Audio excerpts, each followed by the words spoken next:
Come on, Demons. Come on, Demons. Come on, Demons. Come on, come on, come on, come on, Demons.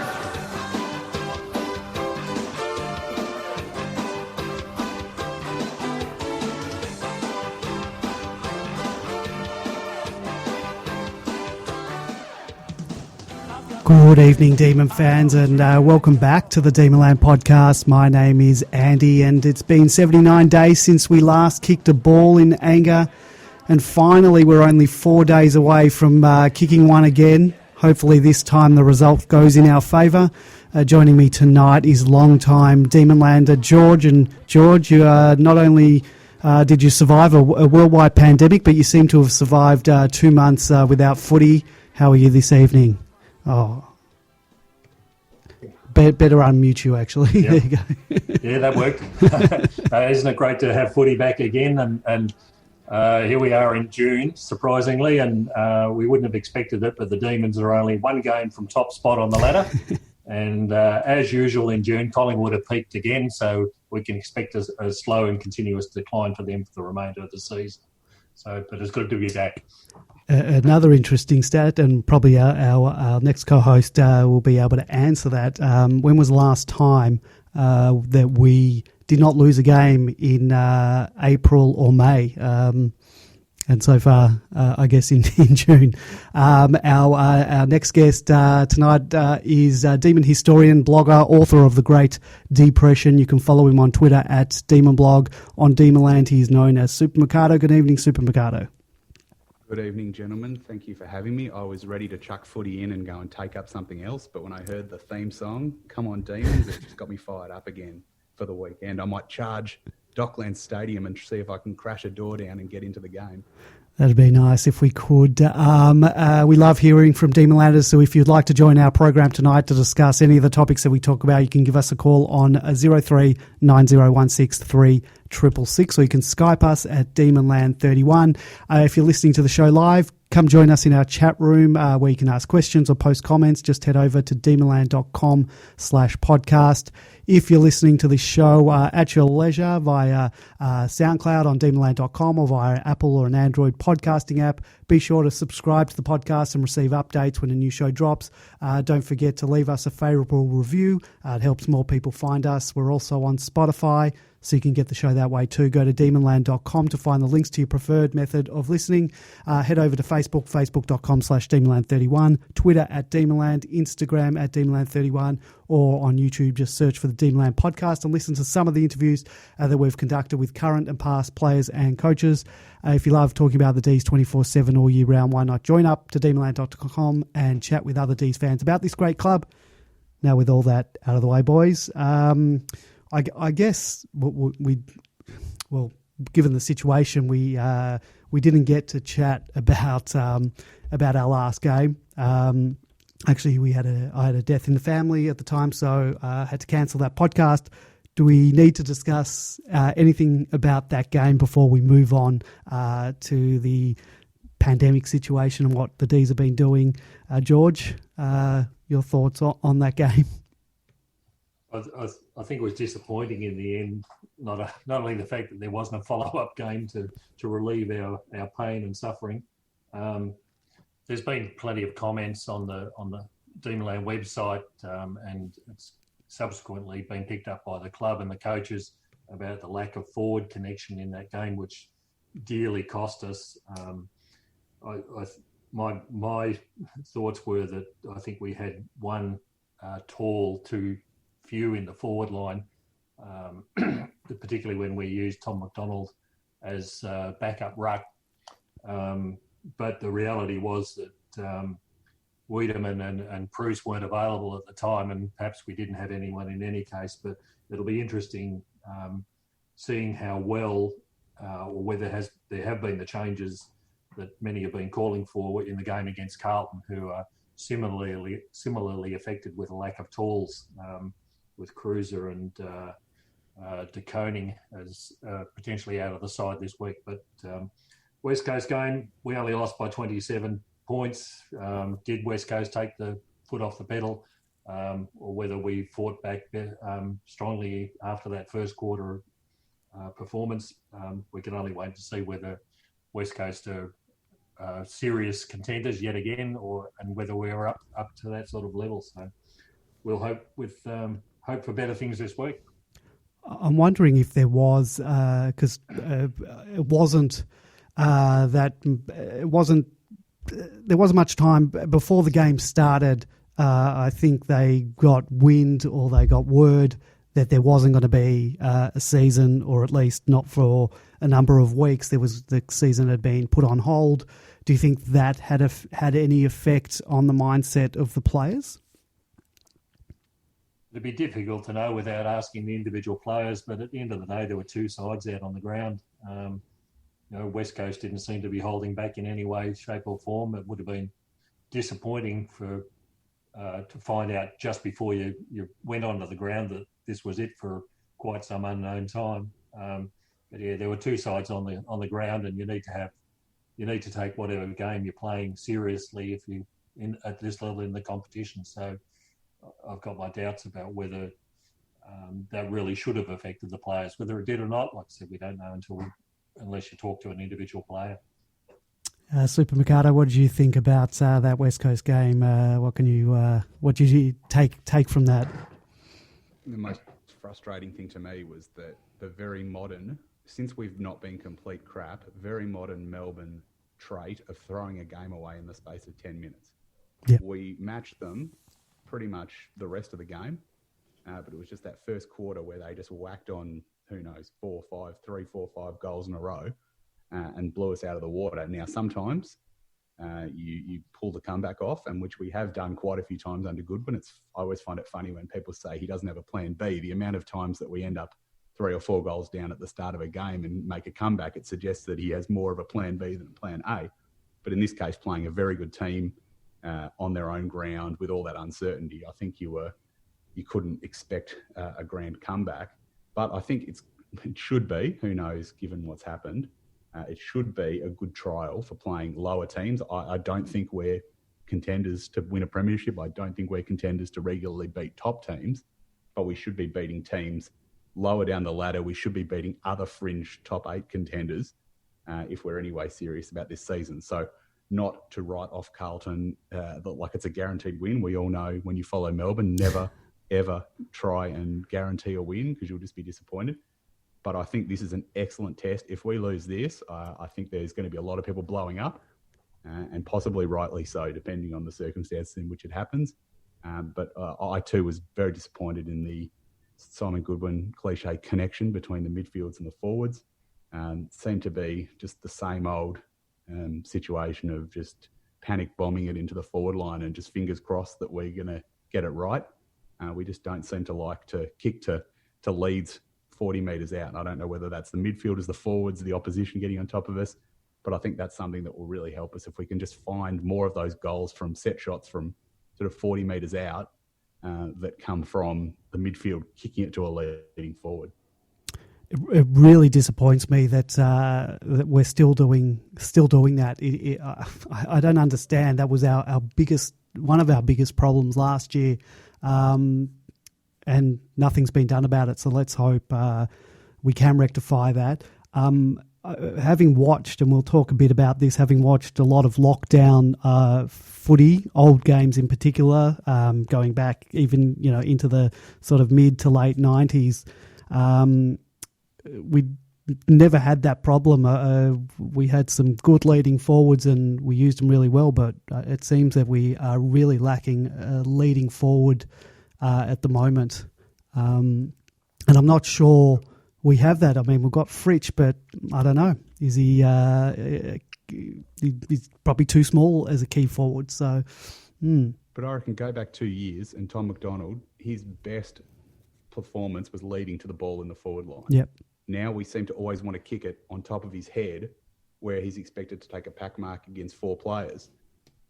I just question why 2 years ago, was it the element of surprise that people weren't ready for him and now they are, and he just doesn't have the tools being a converted forward to break out of that.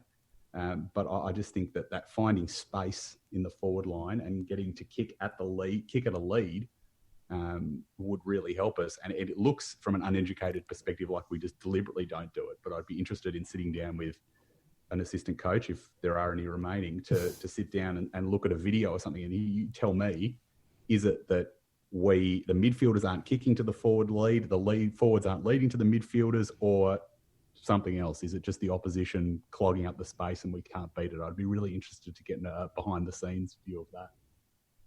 George? As another thought on the same theme, you mentioned 2 years ago we had a bloke named Hogan playing up there alongside him. And honestly, I don't think we've actually replaced him.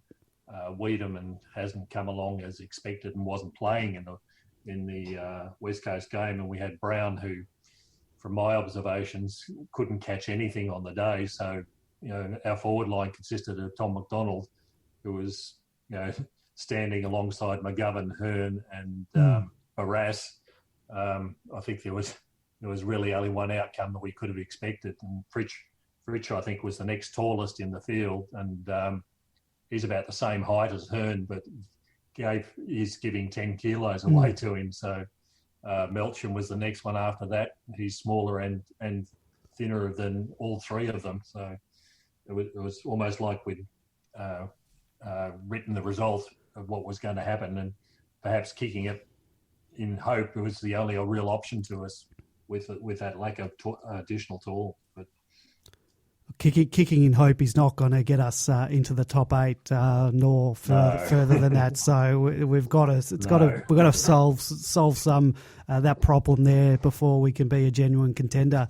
That's for sure. Yep. I must say, I was very impressed with our first gamer, Cozzy Pickett. Did a few nice things, and I think we've got a bit of a player there.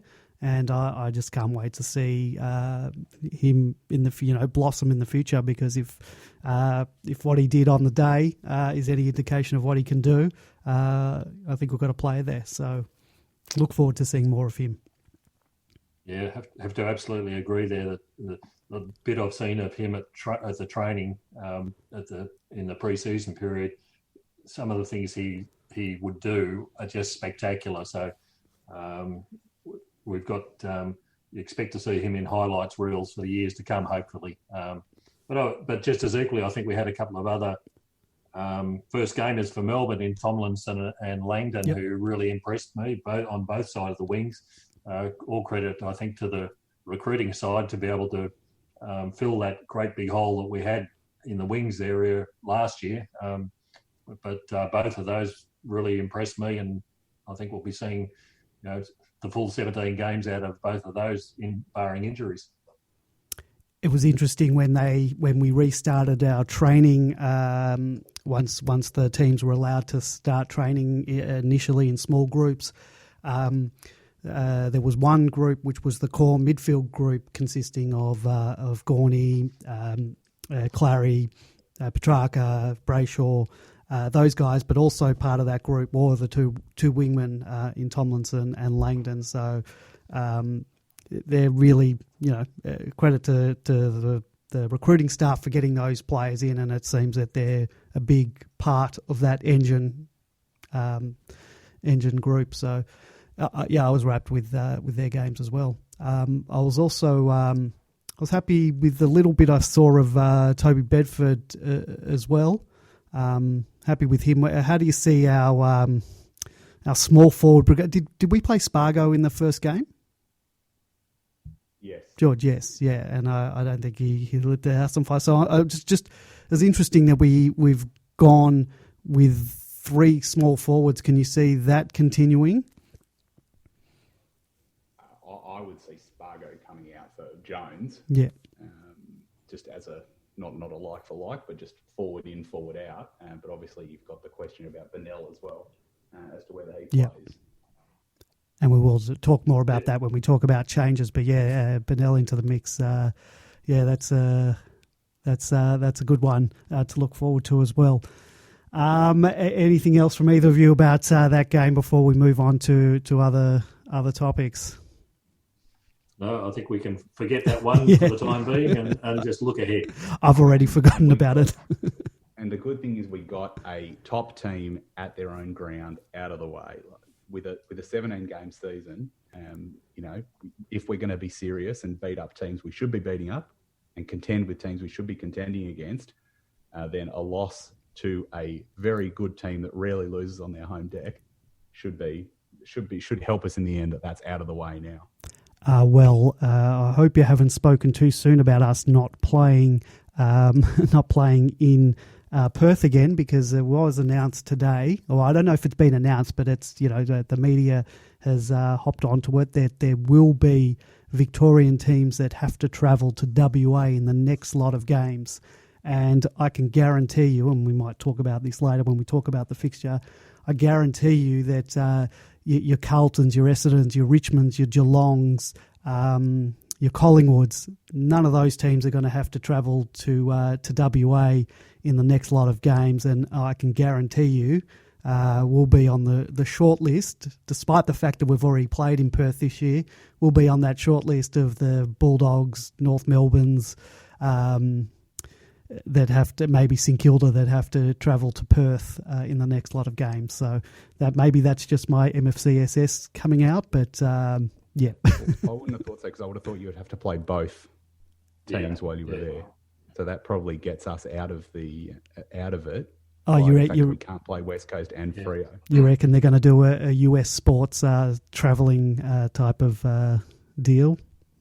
Well, I just think that if they're going to put people over there, then there's no. If it's only for one game, then who cares? We'll play Freo and come back. I'd rather not do it, but it wouldn't be as bad as being stuck over there for 2 weeks. So it's sort of a mini hub, a 2-week mini hub type of thing. Yeah, possibly. Yeah, I think. Yeah, I agree. I think that'll be the easy solution for the AFL in terms of isolating people. So you go over there for 2 weeks, play Freo, then play West Coast. But at the end of the day, there's only going to be 8 games over there. So the fortunate thing, I think, is that we've already played one there. So of all the teams that you name who are likely to be sent there, we should be at the bottom of that list in any case. And just as likely that, you know, the Collingwoods and the Carltons and the Estons, until we get crowds back, there's no incentive for the AFL to do otherwise. So, but we can only wait and see. We've all got plenty of MFCSS available to spend on it, and sure enough, we'll get shafted. Yes. So this whole pandemic season, while there's been no football, I think a favourite pastime of the media that's still got jobs were on social media was making best of lists. There were lots of lists going around, quite a few lists on Demonland as well, such as, you know, best traded in and traded out, best Indigenous, best interstate recruits, most regrettable trades, all those type of things. I think every draft has been redrafted. But Demonland, we had our own Demon Bracket type competition, taking your lead, Super Mikado. And were any of you surprised with the results? So what we did, we took the Herald Sun had a list of the best 20 Melbourne players. I think they did it from, like we did, from 1988 to now. They obviously chose 1988 so that Robert Flower wouldn't factor in, because he would probably take the bickies in that contest. So we took that, we added in another 12 or so players to make a 32-player bracket. Any surprises? The Herald Sun had, I think, Gary Lyon taking the bickies in that one, but our competition had David Neitz winning at Super Mikado. Does that surprise you? You who are used to how voting goes with these Melbourne things, did that surprise you? No, not at all. I think recency is gonna go in anyone's favour in this case. But what I've also found is that the more votes you have in one of these competitions, the less likely there is to be an upset. Yeah, I think that's why I've retired Demon Bracket after this year, because I'm a bit bored of about the last 3 or 4 years. The more votes we've had, the less chance there is of a fluke upset, a real surprise like Tom McDonald running the field to win it. when he'd only played about 20 games. Yeah. So I wasn't surprised at all with that vote. I would have always thought that the more recent person would be more likely to win it. George, I think that's the overriding factor. And besides which, we've got a highly intelligent, skilled, qualified group of people on Demon Land, so whatever comes out has to be the right answer. You know? Well, I'll stop you there because most of the votes, I put this out on social media as well. So I had it going on Facebook, I had it on Twitter as well. Obviously, we've got a huge Facebook following, and so most of the votes actually did come from there. And so that's where you got your vote. So I guess it's hard for me to know what the age demographic is there because there are a lot of younger people, obviously, but we've got our older contingent. Certainly the newer players are not necessarily current because I think of current players we just had Jonesy, Gawn, and Clary was in there, but Neitz would be one of the more recent ones in there, and he took it out in the end.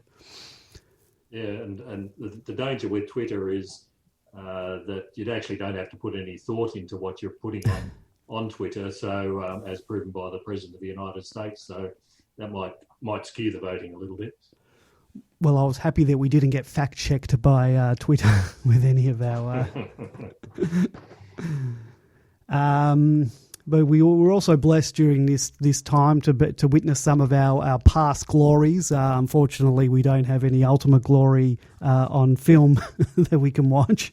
But we did get to see quite a few of our matches. We had the '88 elimination final where we beat West Coast in the dying minutes. The 1988 preliminary final was a great one, beating Carlton to get into the granny. We got to see finally some good footage rather than some grainy YouTube footage of Djakovic's 1991, his day out that he had against North Melbourne, kicking 11 goals. That grainy YouTube footage. Well, there you go. I was hoping that someone... I bought it off tape, off Name a Game, and converted it in a crappy VHS computer converter. So yes, I understand why it was grainy. Do you still have that VHS? I probably do somewhere.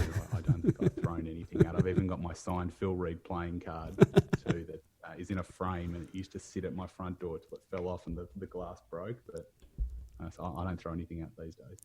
We should all be very grateful to you then, Super Mikado, for uploading the highlights of that game, because that was one of the greatest single performances I've witnessed at the football. Probably only equalled by Farmer's efforts in the second half. That was also brought up during this last couple of months as well. Yeah, we got to see that. We got to see the 1994 qualifying final against Carlton, the 1994 the semi-final against the Bulldogs, where Gary Lyon kicked 10 goals in 3 quarters, remarkably. The 98 qualifying final against Adelaide. 2000 qualifying final against the Blues. That's a great one. The 2000 preliminary is fantastic. Such high scoring. Both teams scored well over 100 points that game. You just don't see that anymore. And I think one of the other ones that I watched was the 2006 elimination final against St Kilda. I think we came back from 30 points down or something. Did you guys have a favourite of any of that old footage? I love the whole lot because that's what I've been doing for the last 3 months. Don't tell my wife about this. But yeah, it was intriguing, and I don't think I was the only one. I just had a look at some of the YouTube stats on the 2018 final series against Geelong and Hawthorn, because we don't watch the preliminary final.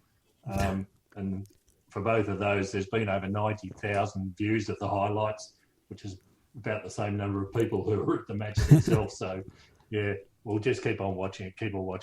And we won all those games, so it Must have been a good result. My favourite was that Carlton 2000 final. I was very, very fortunate. I didn't even know it was on TV till I saw someone mention it on Twitter and managed to get there just in time for the last quarter. I'm not sure how much they showed of it. But that is probably up there. 2018 finals aside, probably up there with my favourite games of all time.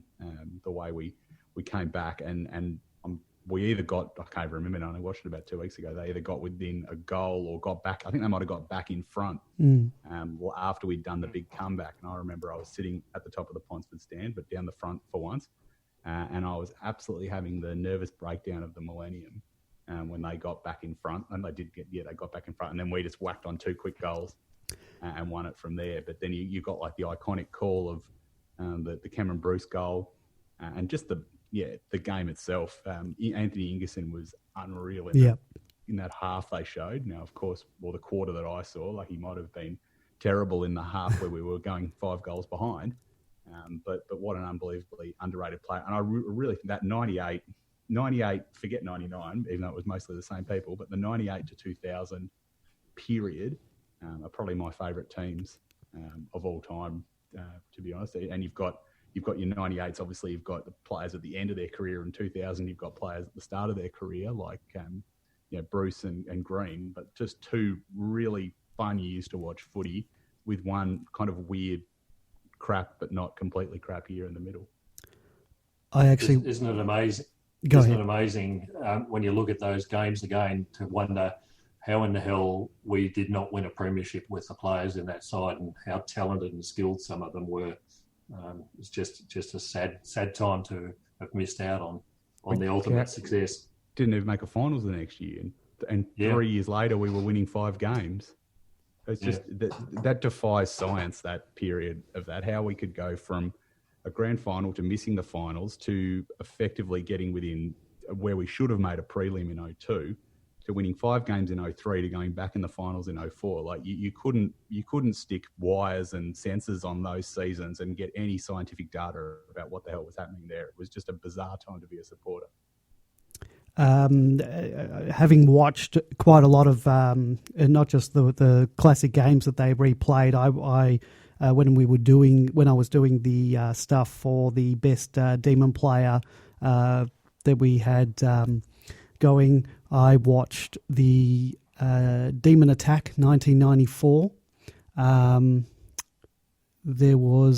Was there a 98 version? Was that the Hotter Than Hell? So I watched... featuring comments from Todd Viney in his kitchen. Yes. So there was a 94, 98, the 2000, there's a video, and there's a 2002 video as well. I found the cover of the 2002 one, but I've got no idea where the actual VHS is. I think it might have been mistakenly thrown out inside of VHS, which is an absolute shame. Well, don't worry. I have them all. I'm going to, now that the company that made it no longer exists, I'm going to upload it. I've been meaning to. I'm going to upload it to YouTube, so you'll get to watch it in all its glory. Crappy VHS to digital copy glory. That's all good. Well, I don't even remember a 2001. I don't know how I would have missed out on buying that at the time. Yeah, there definitely is. And if you know what, I actually think I'm pretty sure. I'm 98% sure I have 2 copies, so I'll get you one. You can have it. What if I need 2? I've digitized it as well, so you got one coming in the mail. Does this mean you've still got a VHS recorder, Andy? Well, funny you should mention that. So I actually have about 5 of them, of which only one of them works. And when I was putting all this together, I found one, and I found one of my VHS recorders, and it actually had the 2000. It no longer worked, and it had the 2000 video in there. So I had to take the whole thing apart and manage to get it out unscathed. So that was my bit of technical work. I admire your perseverance. Yeah, but you could have been in the same situation I had been if you just tossed that in the bin and lost the video in it. Well, yeah, I made sure because I thought my parents' wedding video was in there because it was I was a few years ago digitizing all this stuff, so I was glad that it wasn't that. But I don't know. I think my dad would have been more upset about losing the 2000 video. So anyway, the lesson of lockdowns was footy better in those years, not just because the Dees was successful, but was the game better, do you think, in those days? Having seen footy played in those eras and today, I'd have to think that it was better in those days, but it was a different type of game in those days as well. So you're sort of comparing apples and oranges. The evolution of the game was to where it is today was only ever going to happen as players became more athletic, more professional. Coaches started to really look at the way the structures of the game needed to be played in order to win games, or more importantly, not lose games. So from a spectator point of view, I think it was much better in those days. From a player's perspective, I think there's a lot more these days that a player has to know and be capable of delivering. We don't see the same level of scrubby kicks and that we did in the old days. So bit of both, but whatever. What really doesn't matter whether it was good or bad or whatever. It's what we've got today, and we've got to deal with that.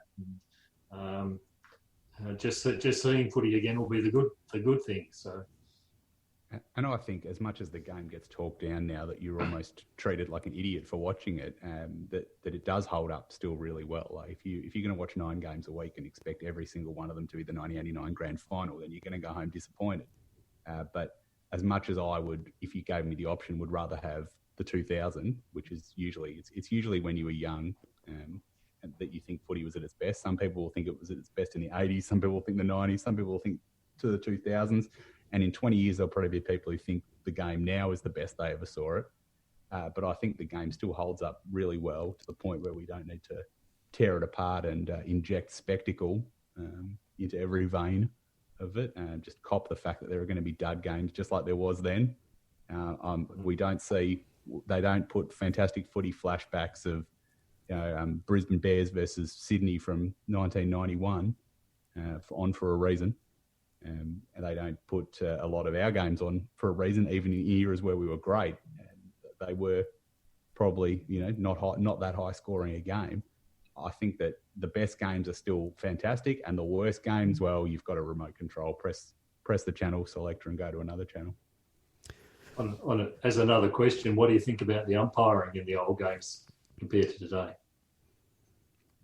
Well, certainly different back then. I think they let a lot of things just go. Players would get absolutely mauled, and it wasn't even the call of play on. It was just, it was just play on. But I think umpiring evolved even more than anything else, because if you look at the numbers of free kicks in the 70s and the 80s, they're just astronomical. Like the amount of frees that players are getting, I think the most we ever had a player get against them in one game was 10 or 11 frees against in one game. And most games you'll see, if you just compare them side by side, there is just an enormous amount of frees. And then it looks like in the 80s and the 90s, it went downhill, probably because the umpires weren't expected to interpret a rule book that was more complicated than a Boeing 747 flight instruction. But it seems they really did a correction there to put the whistle away, which, again, I'll just take whatever we're given, but I would prefer to dumb down the rules a bit, just so it's not as complicated and they're not searching for things to ping people for. But I think they almost use that as an excuse to bust congestion these days. One of the I recall a couple of weeks ago on Demon Land, someone had started a thread just talking about the years. While we're talking about the past 20 years or so, even the past 30 years, going back into the 90s, the chances that we had for premiership glory. I think the years was it 94. I guess the 98 team and the 2000 team. Were we ever a real? Which team was the best? Because the 94 team, we had some. You were talking about the 98 to 2000 before, but I think the 94 team was an extremely talented team, and if we were able to get all of them on the park at the same time, perhaps we could have gone all the way. Yeah, well, I think, look, it's what you remember best. Like, I barely remember 94, and I remember bits and pieces of it. That's what I think. I think 98, it was a team on its last legs, but with some good new players. You know, your Ragonis, your McDonald brothers, your Wodens were coming up at that point. But I think it was probably fair where we got knocked out in 98. It was very terrifically unlucky to run into the best team of a generation in 2000, just like we did in 88. I think the one, to me, I always look at seasons where there was no standout best team. And I think 2004 is the one that really annoys me, because we were top of the ladder after about round 17, didn't win another game, got beaten in a thriller by Essendon in that elimination final. And there really wasn't a great standout team that year. I reckon if we'd beaten Essendon that day, we would have had a reasonable shot at winning the next. I think we would have played Geelong the next week. But that was a final series that we could have got on a roll and gone through. Whereas 2000, two awesome finals, then you run into the powerhouse team. And I think 98, we were probably... I don't think we would have had the same luck against Adelaide the second time around. 94, yeah, look, I think, again, that was probably a team that had stretched it as far as it could, 2018 style. They just stretched it all the way, and then they fell apart at the end. So the one that really annoys me is 04, because I reckon, if we got up in that Essendon final, then we would have had every possible chance of getting on a roll. George? Yeah, totally agree with all that. I don't think there was any chance whatsoever in 2000. I think Essendon only lost one game for the whole season. Yeah. In that year, we were just the sacrificial lambs, as it turned out in that final. 94 and 98, I think for a lot of finals, and the same with 2004 that Super Mercado has alluded to, you just got to take your opportunities, and sometimes it's just a bit of luck, who you've got to play on the day, the injuries that you've got. Finals are just another sort of series that you've got to work your way through, and the best thing is to get there and hope, because any team that gets to the finals is usually, certainly the top end of the finals, is usually got the talent to win. But there's not all that many standout teams, as he said, and you've just got to, in those years that there aren't the standout teams, you've got to make use of your chances and opportunities. So at the end of the day, we didn't win any of them. So. Alternatively, in a very non-Melbourne-esque way, you could be the standout team, but I don't expect there's that many people left who remember when they could say that about a Melbourne. Well, I think the good thing about me watching all these videos and digitising them, I was able to get 35 minutes of the Ox and compile that into a video. Did either of you guys happen to watch that video that I posted, which you can find on Demonland? If you go to our YouTube page, type in 35 minutes of the Ox, and you should be able to find it. It's great viewing, and that's only footage from 94, 98, 2000, and was he still there 2002? I think he might have. I think I retired early 01. Okay, so I'm not sure if he's in that, but anyway, so we didn't get any footage, and I can't find any footage of Baby Ox with the long hair. If anyone's got footage of that, when he was really great, he was such a great young talent, but he was amazing. I think I've got the game where he kicks 8 or 9 against Sydney on DVD somewhere, so I'll have to see if I. Yeah, that's 94. I've got that as well. That's when he kicked 9 straight against Sydney. I've got on that video. It's got all 9 goals. Yeah, he was kicking them from everywhere. Yeah, he was one of the who I'd classify as one of the probably 5 or 6 greatest talented players to play for the club ever. It was just a pity that his knees weren't capable of taking him to the levels that he was possibly going to achieve. I was lucky to, back in the old days when there used to be under 19s and reserves games before the main game, I turned up at a couple of under 19s games and I saw this young blonde-headed kid, and you just knew he was going to be something really serious, but even when he was that age. Just fantastic talent and just football smarts. Yep. Right from the very start, it wasn't, there's no development needed. He already had the whole lot when he was 18 years of age, and he was quickly promoted through the system to get into the senior side. But yeah, what could have been, which is, as Super Mikado has said a few times, very Melbourne-esque.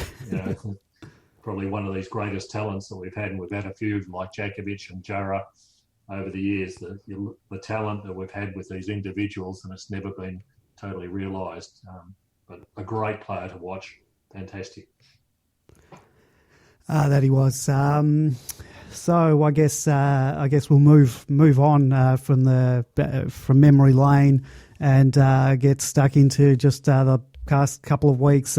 We had the Dees in the time of COVID, had Maxi's hairstyle. What do you guys think of that? In particular, I mean, the non-story of Craig, what's his name? Craig Hutchinson, making a big deal over Maxi's hair. I thought that was just ridiculous. Super Mikado, thoughts on that? Well, the thing with Hutchie and Kane Corns and basically anyone who has any involvement with SEN is that you just have to understand that's their whole business is audio clickbait and computer clickbait, because not only do they have the radio station they want people to listen to, they've got a website that they put the most baffling, made-up, stupid controversies, lists that have obvious, talk about me factor in the hope that people will click them. And that's what will get things going. So I take nothing said by those people seriously in the slightest. And now I'm sure someone will go back and look on Twitter where I've arced up against what one of them has said. But I think in this case, it was just a case of thank you, Craig. Please move on. Your opinion is not noted. I Totally. Go ahead, George. Yeah, totally agree with all that. And they're not the only journalists in the system who are coming up with ridiculous statements to try and generate some either clickbait or conversation. The fact is there hasn't been any football going on to talk about, so they've got to think up something else to keep themselves relevant and in a job, perhaps. Well, that's the thing. During this time when there really wasn't anything to talk about, we didn't even know whether footy would return, and any skerrit of information they would just sort of throw under a microscope. So, I thought that was a little silly one. I actually love Maxi's hair. I would love to see it during the season. I'm told by a reliable source that it'll be gone, though, by round 2. So I don't think we're going to see. Who might that reliable source be? Could have been the horse's mouth, but maybe he's changed his mind since then. The other one, anyone following Brayshaw's onions on Instagram?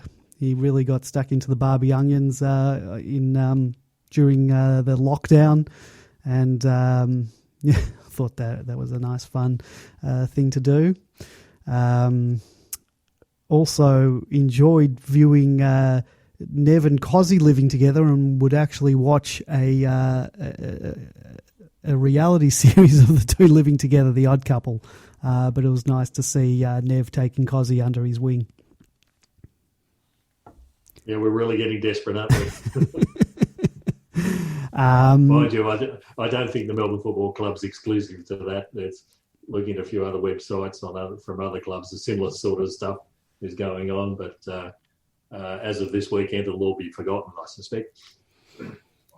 And talking about the return of footy, so what do you reckon footy's going to look like now? We've got shorter quarters. We've got the 16-minute quarters, 17 games this year. We've already played once, the 16 remaining games, if we can get through the whole season, which I think we will.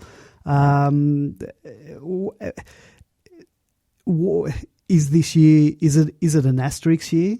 Does the team that wins the grand final this year forever going to be an asterisk? Is it going to be looked at as undeserving? A lot of clubs have come out and said, no, that's not the case. In fact, it's even, we've had to go through more hardships this year, so it's going to mean more. But how do you think it's going to be viewed by history, Super Mercado?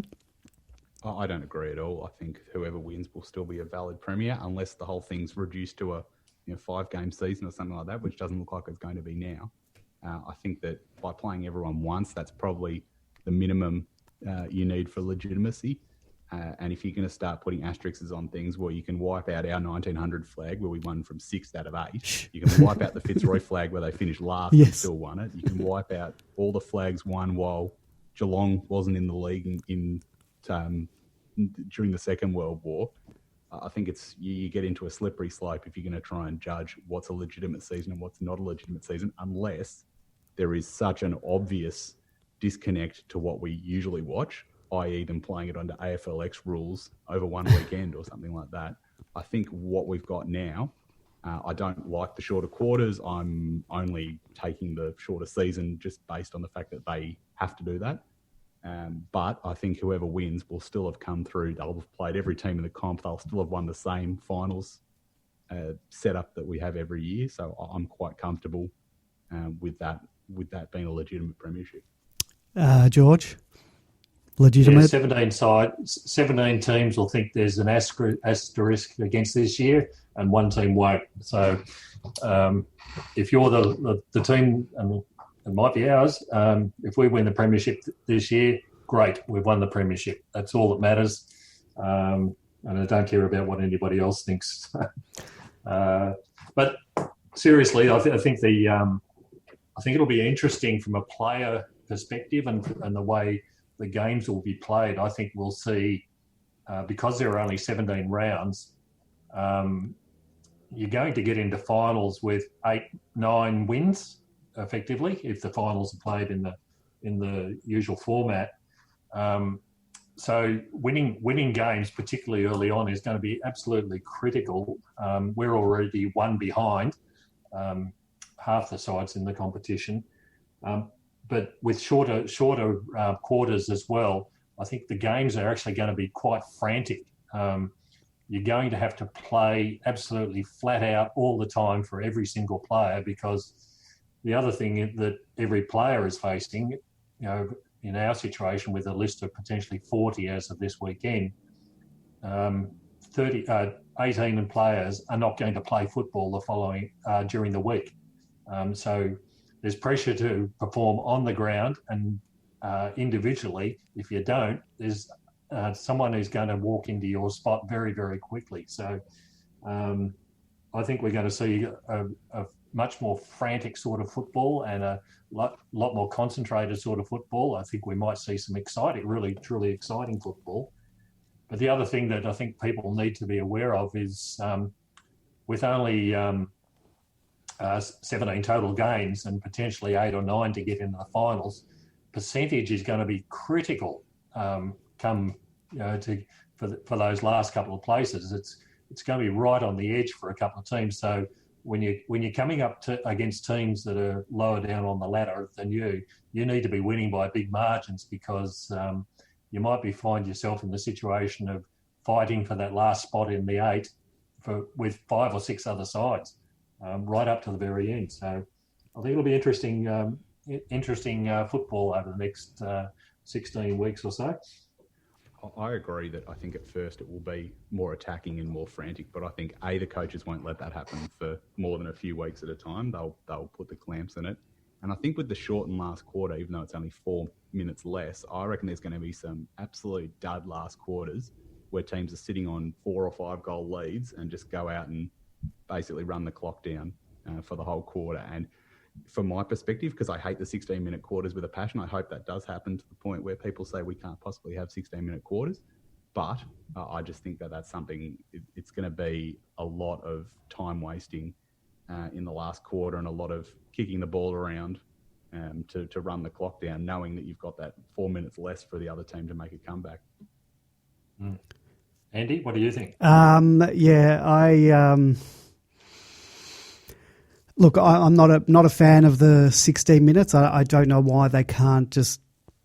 I don't know why they're not just doing the regular time. I don't see a point to the 16 minutes, but that's what it is. So that's what it is. I'm more concerned about how not having crowds at the game is not so much from a viewer's point of view. I think that it's not great. The artificial crowd noises and all that, and the excitement. I felt that the round one games felt a bit soulless, and I'm just wondering how that's going to be at the ground, where it can work in your favour, it can work against you, but sometimes you need, when you've got that momentum, you do need the crowd, and that, you know. But I guess, look, both teams are going to be affected by that.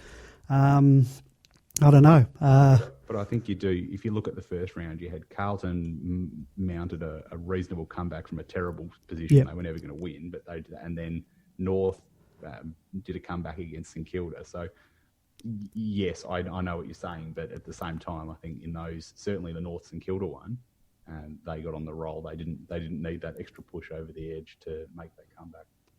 And personally, and I don't speak like this is the correct way to think, but I did not even notice at our game. 5 minutes in, I was so focused on the game. Yeah. And the other games, it just didn't affect me, to be honest. But I do understand that some people, that is such an important part of the game that I'm not suggesting we just play behind closed doors for the rest of time. But I think there are some people like me, probably weird people, that just didn't really mind it at all. Just as you were saying it, I think during our game, I agree with you. I didn't notice it during our game as much, but I did notice it when I wasn't invested in the game. I noticed it in the first game, obviously, because we were paying so much attention to it. Because I've never seen a game with no crowd, barring some local footy game. But even there, you've got people there. But yeah, I think I noticed it more with the games that I didn't have a vested interest in.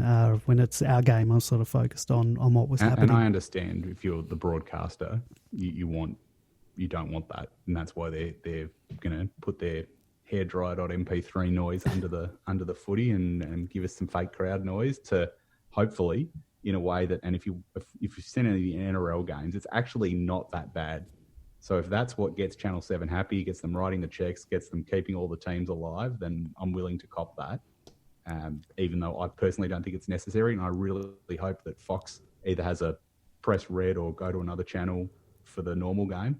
And I would really like Channel 7 the same way to have it on a second channel so you can watch it either with the gimmicks or without the gimmicks, depending on whatever makes you comfortable. I haven't watched any of the NRL. Is it just white noise or crowd white noise in the background, or does it sort of rise and fall? Like if someone's attacking, does the crowd sort of get up into a crescendo and what happens when a try is scored? The fake crowd reacts, but it reacts. It's like it's so minimal in the background that it does get a bit annoying by the end of the game, I must say, but it's really at an inoffensive level that you almost wonder what the point is. But again, if that's what keeps the broadcasters who are writing the checks and keeping everyone alive happy, that's fine. But to me, I tuned into the first NRL game expecting to go bananas and say this is the most embarrassing thing I've ever been involved with. I thought they were going to make it sound like Hulk Hogan had just body slammed Andre the Giant at WrestleMania 3 and 90,000 people were screaming and all that, but they barely turn it up even when there's a try. So I don't see the point, but it's so inoffensive in that context that I'm not as worried about it as I was when it was first announced in the AFL context. It's probably pretty close to what the NRL crowd sounds like in any case if they get 10 or 15,000 people along. Well, I'd be interested to know where they got their sounds from. Did they go to, Game Sounds or Us or audio Audio Jungle or something like that and just download crowds.mp3 and then mix them all up. I know the AFL. Well done. The AFL was one of the reports was saying they were working with people from Hollywood on it, and it was like that's got junket written all over it. They're just lining up. Where at the moment we can get on a junket to America, we're going over there, even if we don't need the sound anymore. Let's just waste some money. So again, maybe they consider it an investment. They pay whatever to the Hollywood people to give them the sound, and Channel 7's happy. Channel 7 writes the checks. We don't get screwed on the broadcast deal. Players get paid, all the clubs survive. We forget this ever happened in a few years. We laugh about it in a few years' time. Well, I think that they probably need, if they're going to have it for the rest of the year, maybe they won't need it once crowds can come in. But I think they need to it can't just be sort of background noise. I think it has to react. Maybe they need a DJ who knows not to play music, but to be able to react to what's happening sort of in real time, because you'd think if it's a close game in the last quarter and they're kicking for goal, someone's on the run kicking for goal, it's got to be a bit more fever-pitched than just some background noise. So it'll be interesting to see what happens. Hopefully it's not too long. There was a Channel 7 clip with them showing an example, and Richmond kicked a goal and it barely got over the enthusiasm of a Sheffield Shield crowd when someone gets a 50. So it wasn't, like I said, it was so inoffensive that that's the point where I just kind of started to think, well, who cares? But the thing, you can't judge it entirely off the NRL, because the NRL is obviously a game where usually a team is going in one direction at the line. Yeah. The other team's trying to stop them coming at the line, whereas AFL is just such a 360 game. Are they going to press ball raw to .mp3 when the ball runs out of bounds and it's a deliberate, or are they going to press the ball button? What about booing? Booing at umpires after a bad decision. Yeah, and then the DJ hits the wrong button and you boo the wrong player and it becomes a big scandal. And I'll be interested to see how it happens. And also, if you've got these games where you've got 2,000 people at a game, sure, by the sounds of it, they're all going to be in corporate boxes, so it's probably not going to hear them anyway. But do we get that point where you've got a few hundred or a few thousand people making real noise, and then you've got this fake noise at the same time? It'll be interesting to see how they handle it then. Well, I'll be filthy if they allow people into a finals or grand finals, but if they're only accepting corporates, I'll be filthy. But I guess they've got to make their money back somehow. But so. Artificial crowd noise. What about the virtual fans? Would you pay to have your cardboard cutout sitting in row MM of the southern stand, the Ponsford stand? I probably would, only if they could pixelate my face out. I'd be more likely to put someone else's face on it for comedy value, which I think has been done a few times over the last couple of weeks in the NRL at the low price of $22. Get your mates' photos in an awkward pose and get them up at the ground. But I would rather see cardboard cutouts than them trying to do some Hollywood extravaganza where they put a digitized crowd in the seats, which was spoken about at one point. Well, surely they could do that. Would it look? I don't know. Look silly? I don't know. I'm sure they could, because they do it with ads. But I guess ads are a flat sort of, square rectangle sort of thing, whereas people is harder. If you've ever seen the crowd of one of those AFL video games, you certainly wouldn't let those people do it. But again, look, I find the sound is bad enough, especially when the zoom's out and you see there's nobody in the stands. When it's a tight shot on the players on their own, for instance in the NRL, you do kind of. I actually had to look up the first game I watched. Is this fake noise, or is it just the noise of all the people on the benches and the coaches and everything? Because it was so inoffensive. But then kind of when they zoom out and there's a entirely empty stadium, insert NRL gag here, it is more disconcerting. Whereas our game, so much of our game is the wide shot, that it will look weird. But I think it would look weirder if the crowd looked like the crowd from the AFL 98 video game. Go ahead, how would you go if there was a cardboard cutout in row MM in the Ponsford stand? Fortunately, the cameras never go up there anyway, which is much to my advantage most years when I'm punching the seat and headbutting the wall and stuff like that. So I would almost be prepared to put my cardboard cutout up there in the safe in the knowledge that still no one's going to see my face. And somebody would also have to cart it up there and collect it, which would be amusing. You could leave it there for you next week. That's true. I could leave it there for when we start playing games again. I could swing it around my head when I get upset about something and possibly ping it towards the ground and get chucked out again. How worried are you boys with our financial situation at the moment? President's come out the other week, said somewhere to the tune of 6 to 10 million we could be in the hole going back to the AFL, cap in hand, as are obviously quite a few other clubs, if not most of them. Are we? How bad? I mean, are we in danger of not existing? How worried are you guys, George? Finances are one of my love in life. I think we're in the same position as probably 12 to 14 of the other clubs in the competition. I'm not greatly concerned about the fact that effectively the AFL is loaning us the money. I would imagine that it's at a negligible interest rate in any case. This is all designed to make sure that clubs remain functional, and it's in the AFL's interest for their existence to make sure that the clubs do stay playing and operating so that they can sell a product to the broadcasters who pay for the operation of the whole shebang. The real concern for the club, I think, is around the loss of good people during this period of time, and all the clubs are in the same boat for this, except for the few who've chosen not to take up the AFL offer. Is that you're losing assistant coaches, you're losing physio staff, you're losing administrative staff, and we might start to see the effects of that, not just now but into the future. So I'm less worried about the borrowings. It'll make sure that the club survives. It'll make sure that the competition survives. We're very fortunate that the AFL had the money to be able to draw from the banks as a result of the collateral that they've got on Marvel Stadium. We're in a much better position as a competition than the NRL, who were absolutely, utterly dependent on getting a new broadcast deal up and running right there and then, or they could well have folded very, very quickly.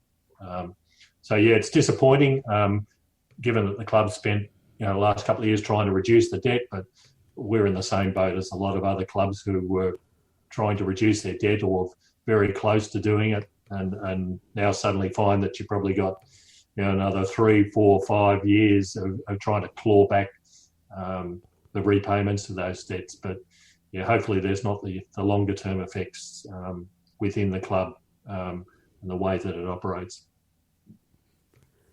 And I think the financial side, I mean, it's something that I've been concerned about for many years. If we even just take the period after we were bailed out by the AFL, when we increased our commitment to the Northern Territory, when we sold the pokies, one of the pokies venues, and are now getting out of pokies entirely. I think that I'm not concerned. I'm concerned about the losses, but I'm not concerned about the future, because it's come to a point where the AFL has got money in the bank, and presumably we think they want to save everyone and save them in their current environment. But I think even then, we're probably not to talk down the future of any other club, but I think we're ahead of a couple of clubs.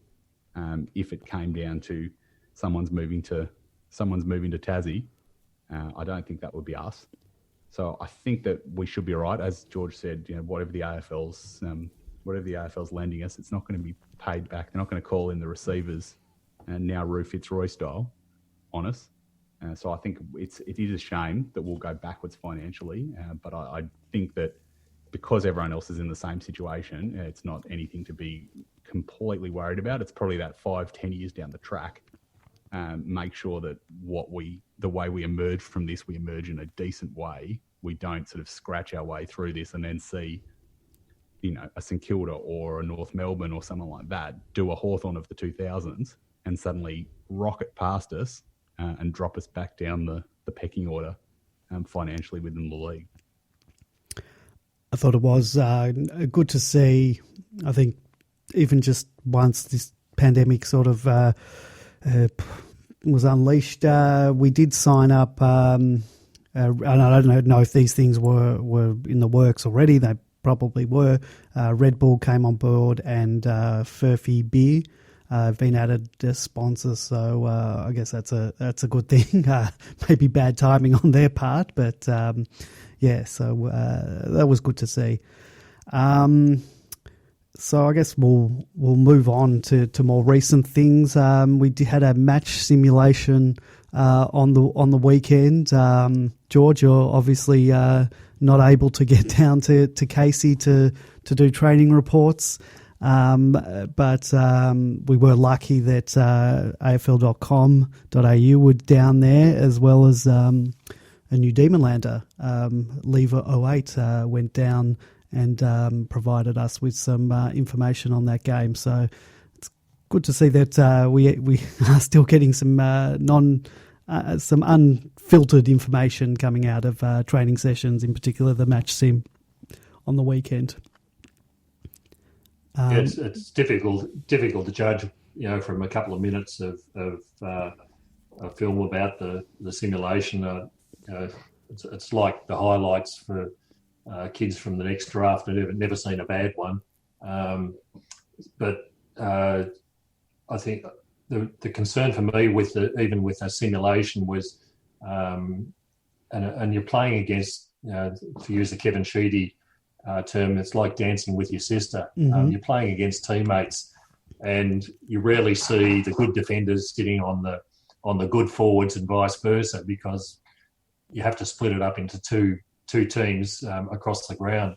So I don't know that you get any real insights apart from perhaps individual type performances. We saw a little bit of Bennell.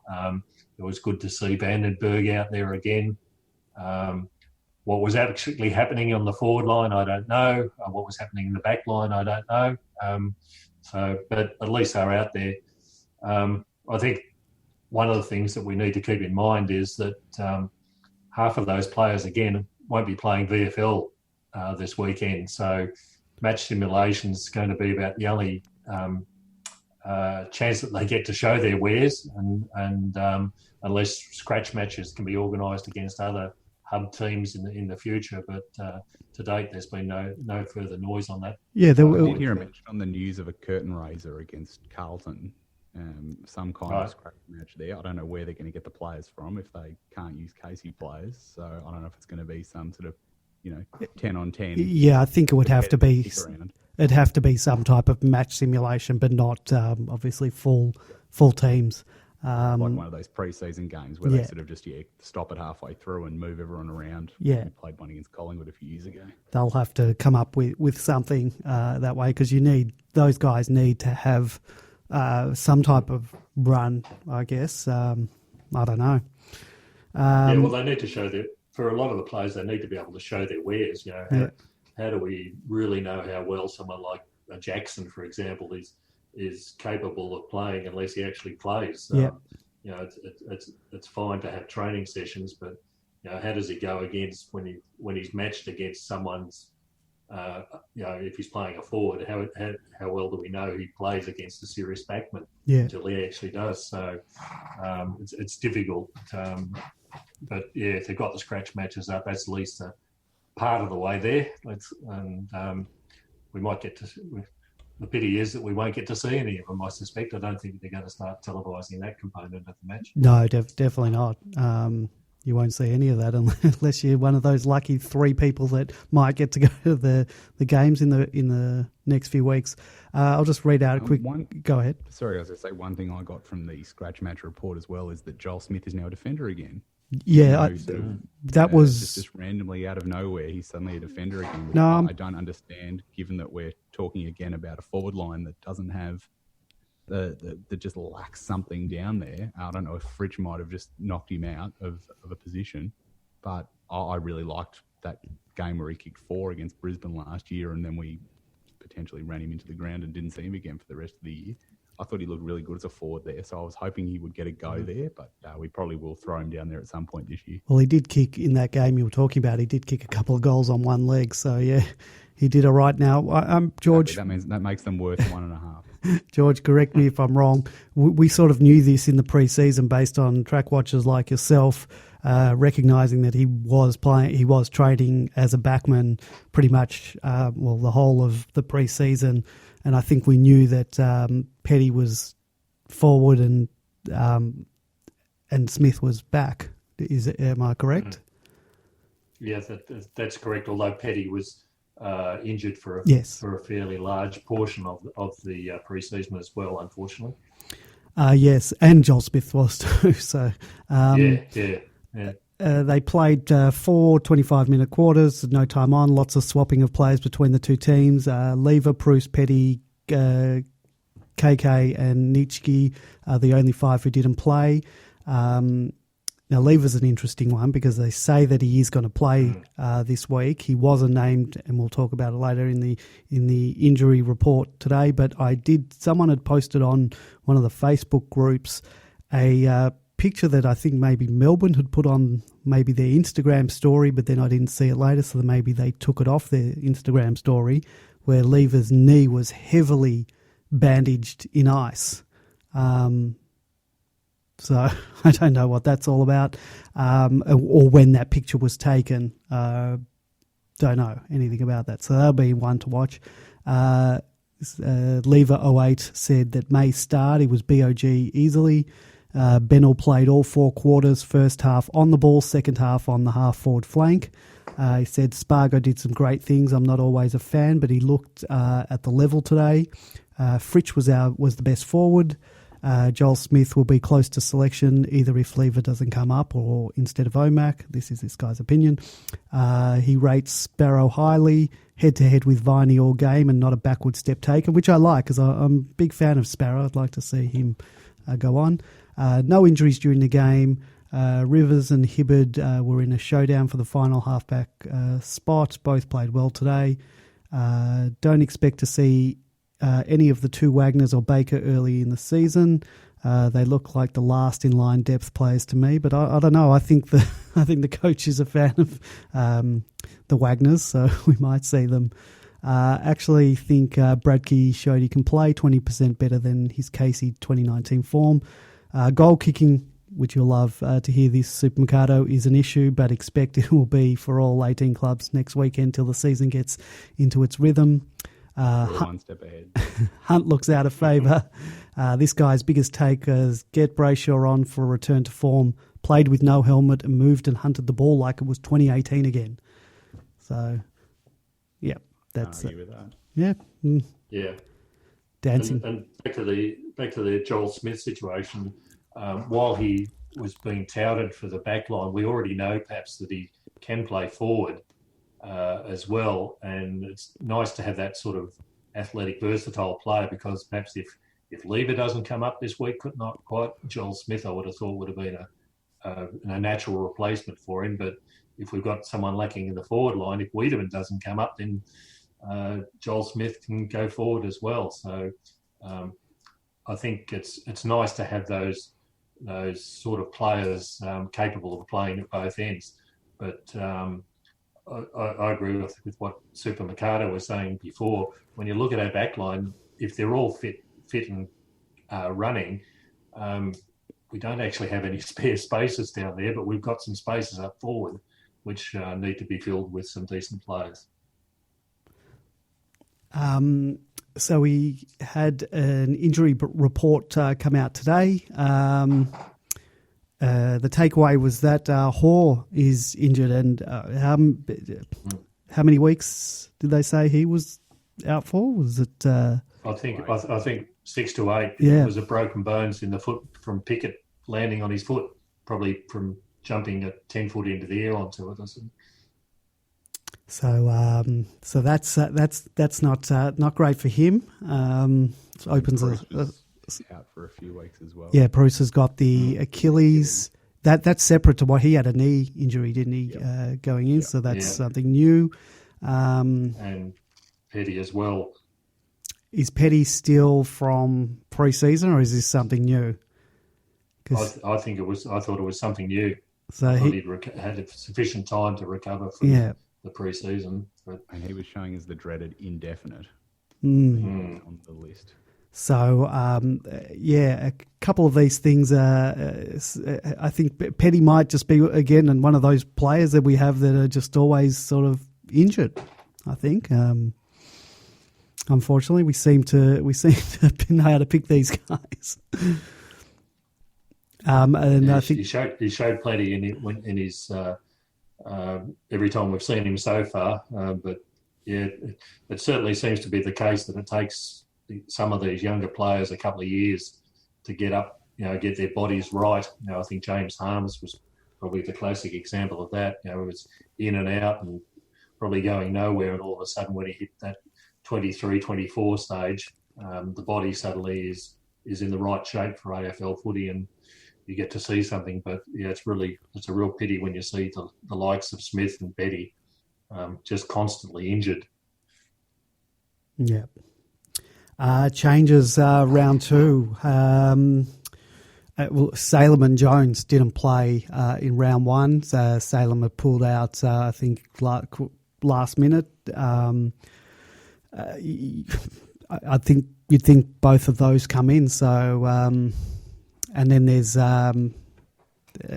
Goody said that he'd love to play. He's tempted to play Bennell. I can't see him playing it. For some reason, I don't know. I just can't see him.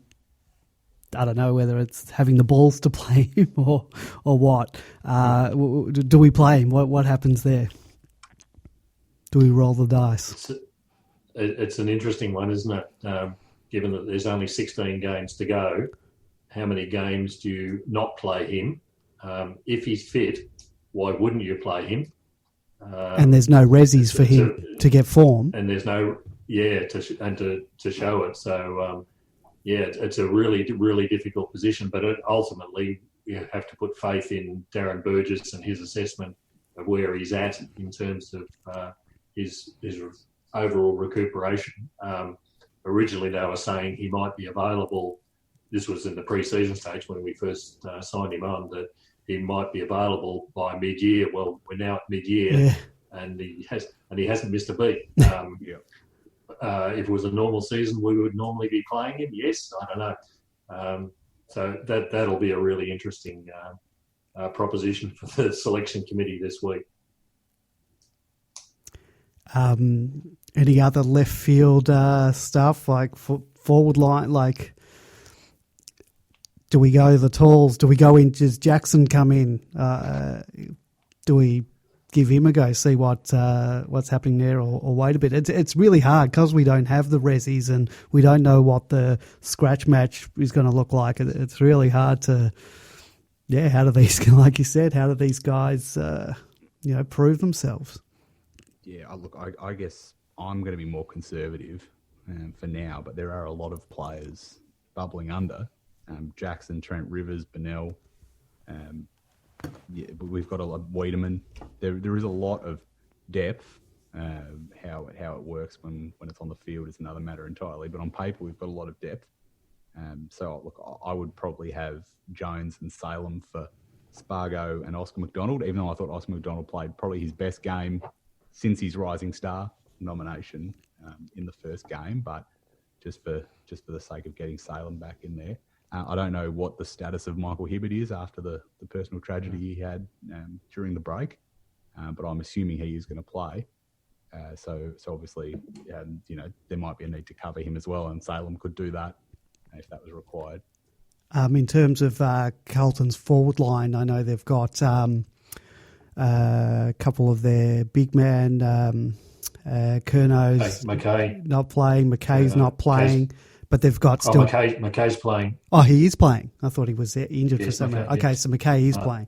Okay, so we'd still need the talls in there if you got McKay and Casbolt. The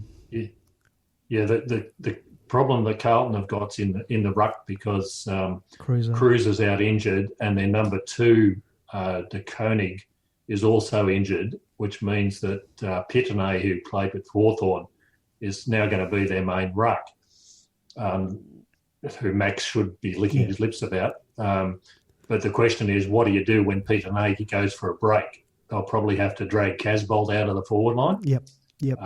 So we may not need the same number of talls down the back. This will be the big question for the selection committee as well. You play May, Lever,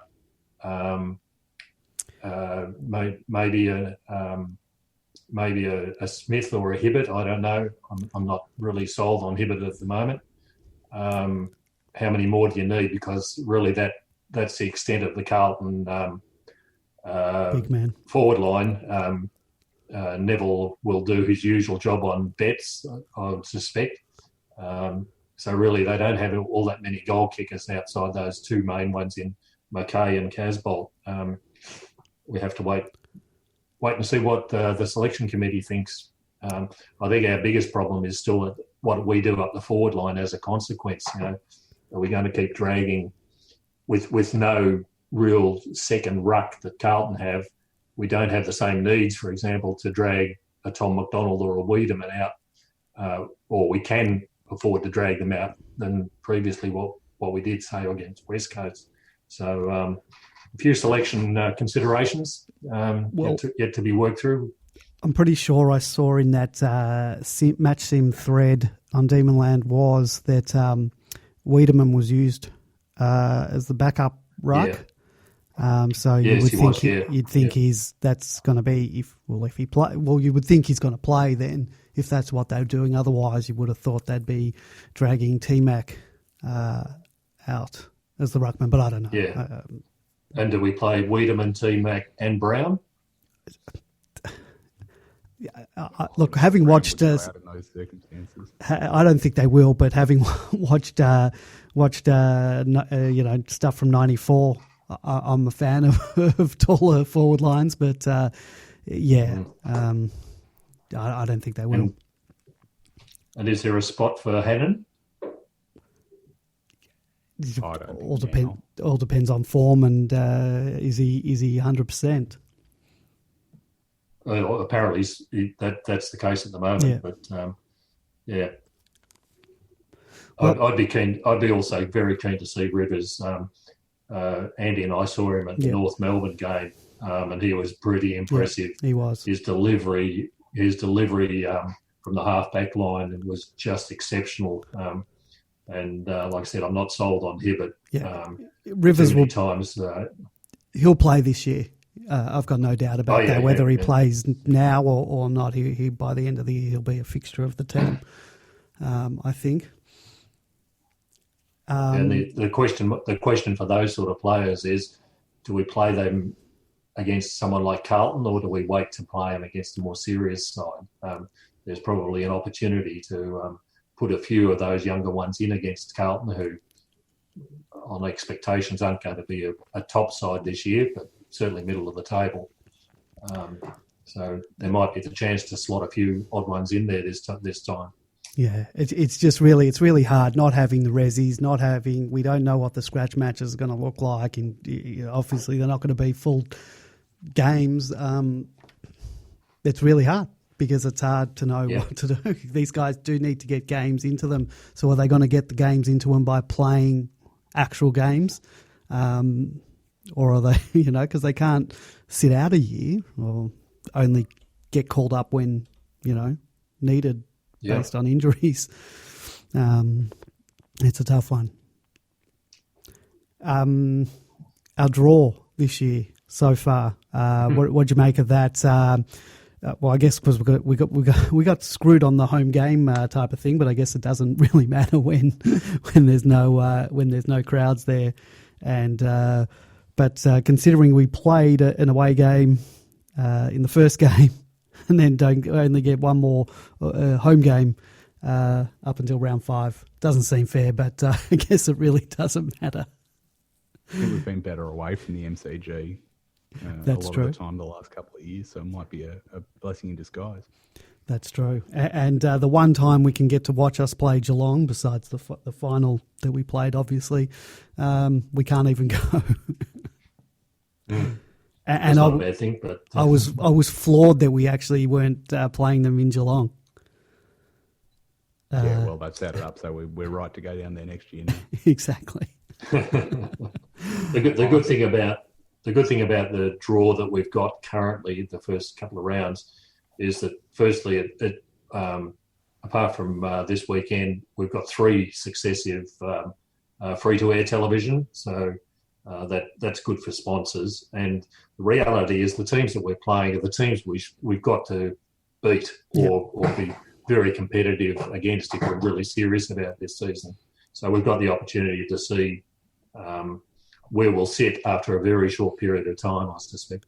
Yeah, I agree with that. I think this gives us the best possible opportunity to get off to a good start. Given that we're 1 in the hole with 16 to play, if we were to go 1 and 3 from here, you could shut the gate basically. Yeah, we've got to go I think 3 and 1. It would be extremely disappointing not to, I don't know. Maybe I'm being generous, but not to go at least 2 and 2, if not 3 and 1. We've got to if go we're 3 in and any way 1. A serious team.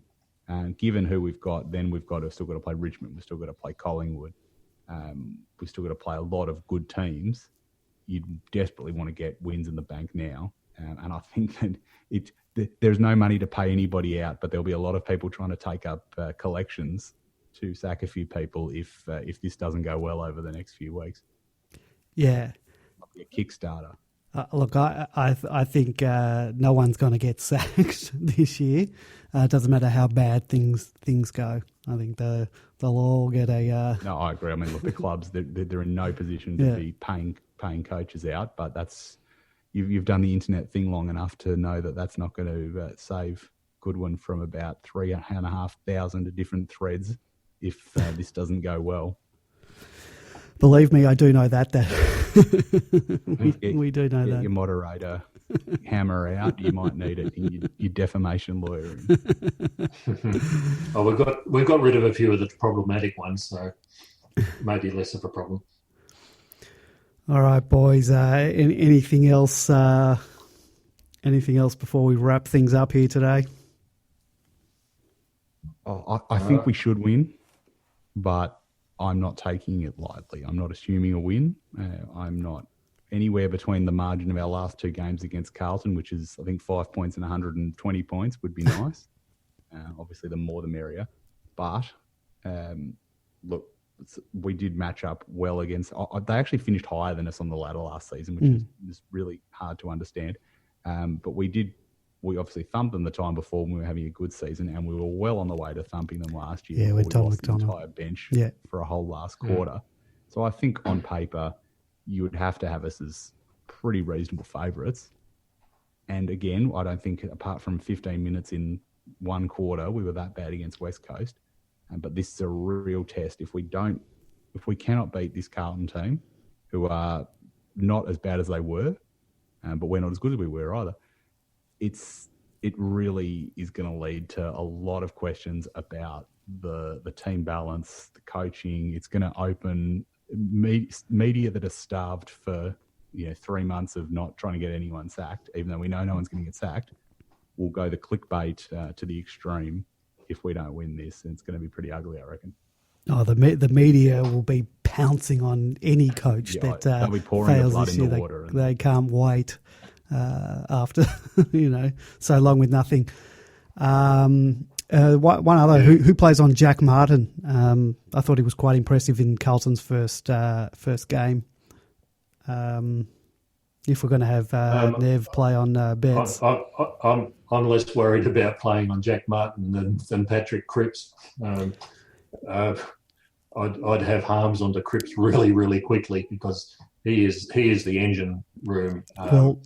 Martin gets a lot of the ball, but Cripps is really powerful on the inside, and you just need someone to at least minimise the damage that he's going to cause regardless. So yeah, a little bit less worried about Martin. You bring up the an ball interesting. doesn't I get to agree him. 100% with that, Harms. But we've got this Yep. bizarre plan this year to play him as a halfback flanker, Yeah, Exactly. which yeah, I think is a complete waste of his talents. Exactly. yeah. You're 100% right. That's a perfect example of the job he could do, and actually Yeah. get possessions going the other way as well, That like he that did a couple of years ago. that you've hit the nail on the head, because based on the match sim report and based on round one this year, Harms is going to play off half back and play a bit in the midfield as well. But why not? He was so good late 2018 in that shutdown role. Why we're not going to use him in that, and we won't. We're not going to use him as much as we can say that's what he should do. Put him on Cripps and just say, your job is don't let him touch the ball. And Yeah, if there's anything that I'm going to blow up about this season, I guarantee you it will involve James Harms in the back line. I was hoping that all the noise about Harms in the back line was as a rotation spot rather than actually not using him in the middle. That you rotate him off the bench and onto the back line, then into the middle again when needed. But we haven't seen enough, and you can't tell from the television viewing of actually what's going on. So I'm hoping that we don't actually play him as a halfback flanker, but we still play him as a bench rotator up through the halfback area when the rotations need to be had. But if we can't beat Carlton when they haven't got Cruiser and effectively any other decent ruck on the field, then I think the season could be over very quickly this weekend. Yeah, no, I agree 100%. That would leave us in a hole that they would need to find some magic formula. It wouldn't be mathematically impossible, but given that then who we've got to play after that, they would be in a 10-foot deep hole trying to climb out if we lose this week. And it's not even The other thing, it's not even advantageous this year for us to tank because of the whole pick swap. So I wonder about that, because North Melbourne, sure, we're giving them our first pick, but do they want the pick this year? Well, George, you put the TAC Cups all over the place. Yep. Obviously, the draft is going to be, there's going to be weird stuff going on. Is there a potential that they say all the pick swaps get pushed back a year or something like that, and they don't do them this year? Who knows? Yeah, it's going to be an interesting situation without TAC Cup, without all the local leagues, without the VFL, without the Sandful and the Waffle. Once again, how do these kids show their wares? You may well have as much chance of picking the best player in the best future player at pick number 20 as pick number 1, I suspect, this year, unless we see some revival of these other leagues. So, losing the first pick may not be such a problem for us, particularly with the players that we've already got for it. So, and let's say not the worst case scenario, but a poor scenario where we are handing pick 5 over to North Melbourne. So you don't get, being a Melbourne fan, you can't be sure, but you would think it would be harder to stuff up the first couple of picks. But when you get to that sort of pick 4, 5, and up from there, and they haven't had the full season of form, they haven't seen as much of them. Like they're almost getting their recruiters to throw a dart at the dartboard to make that selection. So I think it would be interesting to find out when they decide whether those picks will be used this year, and what happens with the draft. The ultimate scenario for me would be they say, let's just use last year's full season draft order, but with no priority picks. And, here you go, Melbourne, have pick number 2. That'd be good. I'd be happy for us to throw the dart at the dartboard in that case. But knowing our luck, they'd probably give another priority pick to Gold Coast, so it'd go down to 3 again. Yeah.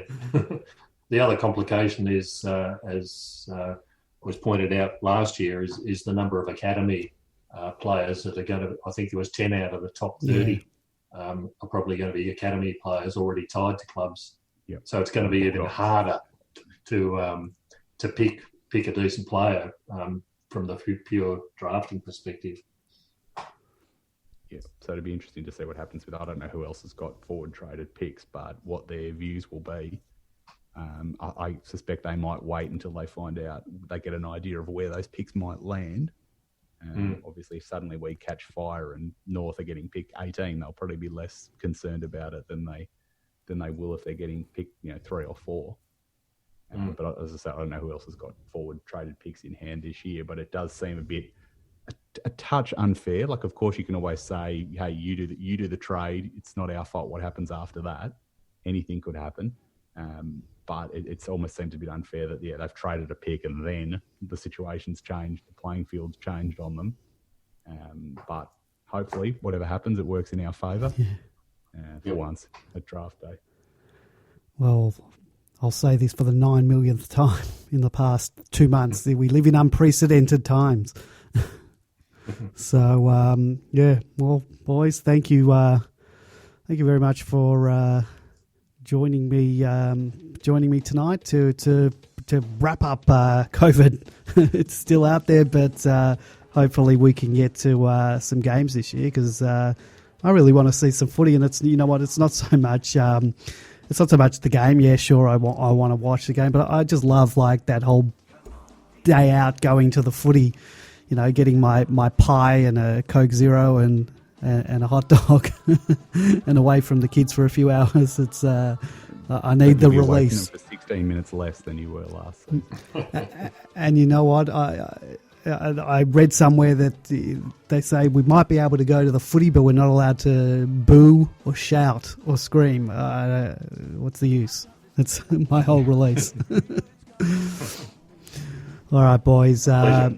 Thank you very much for joining me, and hopefully we can speak next week, on some happy terms.